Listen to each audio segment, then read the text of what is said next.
ఆందోళనలో యూనియన్లు కనుమరుగైనట్లేనా? ఆందోళన నియోజకవర్గంలో ప్రధాన యూనియన్లు కనుమరుగైనట్లేనా అన్న చర్చ స్థానికంగా జరుగుతోంది.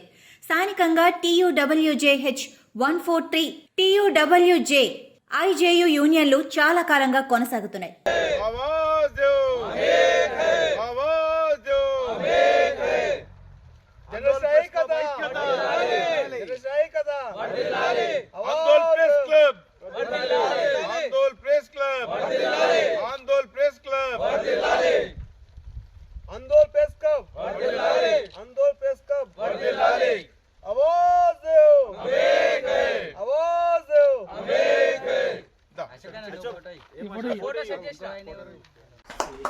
ఈ రోజు మంచి శుభపరిణామం. అంటే సొంతంగా ఇప్పటి వరకు వేరే యూనియన్ల కింద పనిచేసినాం. మనం ఆ యూనియన్లు ఎట్లుండే తీసుకునే నిర్ణయాల మీదనే మనం పనిచేసినాము.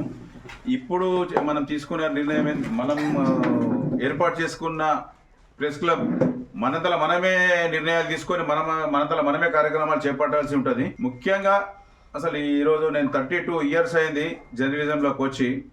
ఎన్నో ఒడిదుడుకులు చూసినాం. అంతా స్వార్థం కోసం పనిచేసిన యూనియన్ నాయకులే ఉన్నారు ఇప్పటిదాకా కూడా.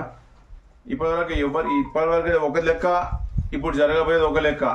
నిజంగా చెప్తున్నా, మీకు ఎవ్వరికి ఎంత నష్టమైనా కష్టమైనా మీ దగ్గరకు అందుబాటులో ఉంటాం. మీకోసం ఎంత అంటే తెగించి పనిచేసేందుకు సిద్ధంగా ఉన్నా అని చెప్పి తెలియజేస్తున్నాను. నన్ను అధ్యక్షునిగా ఏకగ్రీవంగా ఎన్నుకున్నందుకు మీ అందరికీ ధన్యవాదాలు తెలియజేస్తున్నాను. మీకు అందుబాటులో ఉండి ఎటువంటి విషయమైనా సరే జోక్యం చేసుకొని మీకు ఇన్వాల్వ్ అయ్యి మీకు సహకరించే సిద్ధంగా ఉన్నాయని తెలియజేస్తూ ముఖ్యంగా మనం ఫస్ట్ స్టెప్ తీసుకుపోయేది ఏంటంటే, జర్నలిస్టులకు ఎవరికైతే ఇల్లు రాలేవు దాన్ని మనం లిస్టు ప్రిపేర్ చేసి, అంటే ఇప్పుడు ఓన్లీ ఆందోళన మండలికి సంబంధించిందే మనకైతే ఉన్నట్టుంది కదా రాయకూడదు. అంటే ఇప్పుడు ఆందోళన ప్రెస్ క్లబ్ అని మన మిత్రులు కొంతమంది నాకు మెసేజ్ పెట్టిర్రు, అనేది జోబెల్ ప్రెస్ క్లబ్ పెడితే బాగుంటుంది అని చెప్పి పెట్టిర్రు. అంటే మన ఉద్దేశం ఏంటంటే, రాజుగూడ వాళ్ళు ఏమన్నారంటే, ఇప్పుడు జోబెల్ ప్రెస్ క్లబ్ అంటే మన జోబెల్కి పరిమితం అవుతుంది. ఇది రాను రాను ఆందోళన నియోజకవర్గం పరిధిలోని 9 మండలాలకు సంబంధించిన జర్నలిస్టులు కూడా మన దగ్గర వచ్చి చేరుతాం. మేము కూడా మీ దాంట్లో పాలు పంచుకుంటాం. మీరు అన్ని నిబంధనలకు కట్టుబడి ఉంటాం అని అంటే డెఫినెట్ చేర్చుకుంటాం. మేము రేపు రిజిస్ట్రేషన్ చేసుకోబోయేది కూడా ఆందోళన నియోజకవర్గం సంబంధించే మనం రిజిస్ట్రేషన్ చేసుకోవాలని చెప్పి నిర్ణయించుకోవడం జరిగింది. ఈ విషయంలో అందరూ అర్థం చేసుకోవాలి. ఏమంటారు?